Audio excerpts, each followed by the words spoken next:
예, 존경하는 이수진 김미애 간사님과 본 의원이 발의한 필수의료 특별법이 지난 9월 보건복지위를 통과했습니다. 네.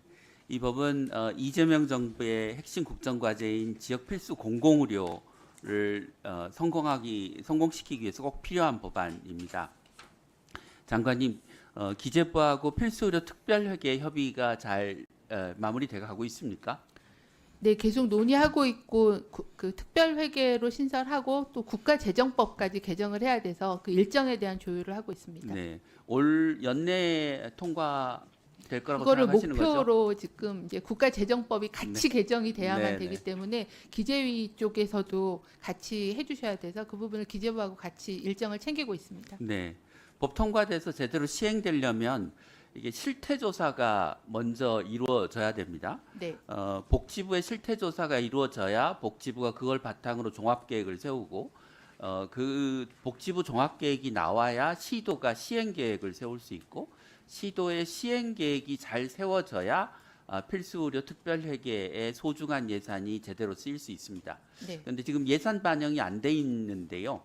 기재부하고 적극 협의하셔서 실태조사 예산이 반영될 수 있도록 부탁드리겠습니다. 네, 그렇게 하겠습니다. 네, 이어서 소아의료에 대해서 질의하도록 하겠습니다. 부모가 가장 두려워하는 순간은 아이가 아픈데 갈 병원을 못 찾는 상황입니다.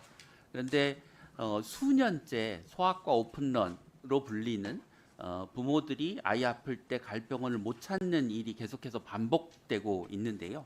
이게 저는 복지부의 주먹구구식 정책 때문이라고 생각합니다. 하나씩 설명을 드리겠습니다. 먼저 복지부가 정한 소아청소년 의료 취약지가 있는데 이 의료 취약지 기준을 충족한 곳도 지금 지정이 안 되고 있는 곳들이 있습니다. 전남 완도, 강원 정선 같은 곳입니다. 그런데 더 심각한 문제는 취약지로 지정된 지역의 의료기관에는 지원이 이루어지지 않고 오히려 취약지 지정이 해제된 곳의 의료기관에 정부의 지원이 이루어지고 있습니다. 취약지 지정된 곳 18곳 중에서 지원이 이루어지고 있는 것은 한 곳뿐입니다. 소아치료 의료 취약지 예산을 늘리고 지금 지원받지 못한 곳에 대한 예산이 쓰이도록 해야 된다고 생각합니다. 이어서 질의할 테니 한꺼번에 좀 답변 부탁드리겠습니다.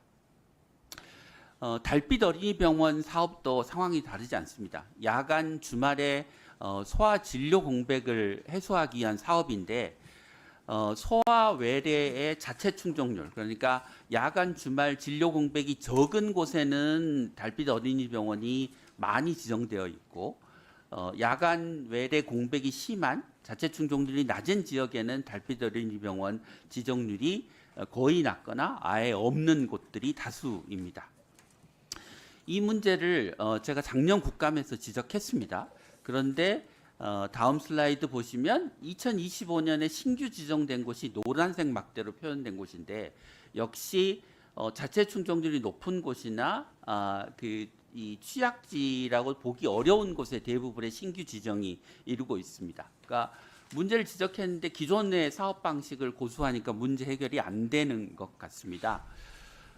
저희가 생각하기에는 보시는 것처럼 소아과 의사가 있고 의원이 있고 달빛 어린이병원이 있는 곳과 소아과 의사가 있는데 달빛 어린이병원이 없는 것과 아예 소아과 의사도 없는 곳으로 구분해서 정책을 추진해야 하고 네트워크도 만들고 지역 가산이나 소아과 전문의 가산을 확충해야 달빛 어린이병원 하겠다는 병원들이 늘어날 것이라고 생각합니다. 예산 심의 시에 시간이 얼마 안 남았지만 개선 방안 마련해서 좀 보고해 주시고 저희가 이런 내용을 담은 소아청소년 기본법을 발의할 예정이니 이것도 좀 적극적으로 검토해 주시면 좋겠습니다. 네, 검토. 네, 네, 답변 드릴까요? 네. 짧게 부탁드리겠습니다. 제가 또 하나 더 질문이 있어서. 그럼 먼저 질문하시는. 네, 그럴까요? 예, 다음 슬라이드 보여주시죠.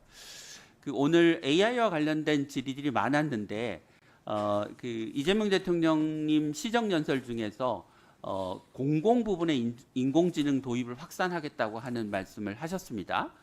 그런데 그런 그 사업의 예가 될 수 있는 게 저는 국가건강검진 사업 네. 네, 그 AI 판독을 적용하는 것이라고 생각합니다. 그 연구 결과에 따르면 유방암 검진에서 AI 판독을 판독 기술을 사용하면 그 양성 예측도 그러니까 정확도가 15% 내외로 올라가는 걸로 되어 있습니다. 그래서 유방암 판독에서 그 AI를 적용하는 시범 사업을 좀 검토해 주셨으면 하는 것입니다. 그리고 이어서 좀 말씀드릴 부분은 오늘 많은 의원님들께서 그 AI 응용 제품 상용화 사업에 대한 우려를 말씀해 주셨는데 이게 보건복지 분야는 건강보험, 장기요양보험이 적용되느냐 여부가 사실상 성공적인 상용화 여부를 결정합니다. 그런데 많은 사업들이 그 기술 승인은 나고 비급여로 사용된 채로 건강보험, 장기요양보험 적용이 안 되고 실패로 끝나는 경우들이 많아서 이 상용화에는 건강보험, 장기요양보험 적용을 어떻게 할 건지에 대한 전략이 포함되어서 이 상용화 계획을 논의하실 때 그 부분에 대한 구체적인 검토를 해주시면 감사하겠습니다. 계획 보고. 네, 위원장님 답변을 답변. 쭉 주십시오. 네, 그 말씀 주신 의료 취약지 지원에 대한 부분들은 저희가 이제 매년 접근성 취약도와 의료 이용률을 가지고서 시군구 단위로 지정을 하고 있는데요. 아마 취약지 중에 지원 기관으로 선정되면 그 다음 연도에는 취약지에서 제외되다 보니 지원받은 데는 이미 그 당시에는 취약지가 아닌 걸로 이렇게 미스매칭하는 정보가 있을 것 같습니다. 근데 말씀 주신 거는 취약지에 제대로 선정하도록 하라는 말씀에 공감하고 그 부분에 대한 개선 방안을 검토하겠습니다.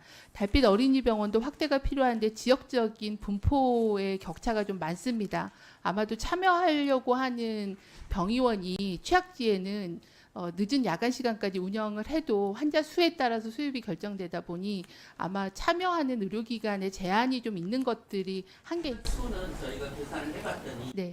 그렇지 않습니다. 네, 그래서 좀 한계가 있는 것 같은데요. 그 부분도 좀 지역적으로 네. 그래서 말씀 주신 그 개선 부분에 대해서는 검토하고 말씀드리도록 하겠습니다. 그리고 아까 그 유방암 검진에 영상 판독을 AI를 이용한 판독을 좀 도입하는 거는 정확도를 높일 수가 있고 어느 정도 검증된 것들이 있기 때문에 시범 사업하는 방안을 한번 공단이랑 좀 협의해서 마련을 해보도록 하겠습니다. 말씀 주신 그 상용화 부분은 이제 기허가받은 제품이 시장으로 들어오려면 신의료기술 평가도 받아야 되고 보험에 등재가 돼야 되기 때문에 허가받은 제품에 대해서는 그 부분에 대한 지원이나 근거를 만드는데 이미 지원하는 걸로 사업이 기획이 되어 있습니다. 아까 말씀드린 타입 1이라는 게 그런 유형이기 때문에요. 그런 보험급여 전략이나 신의료기술 평가에 대한 부분들도 같이 검토하도록 하겠습니다.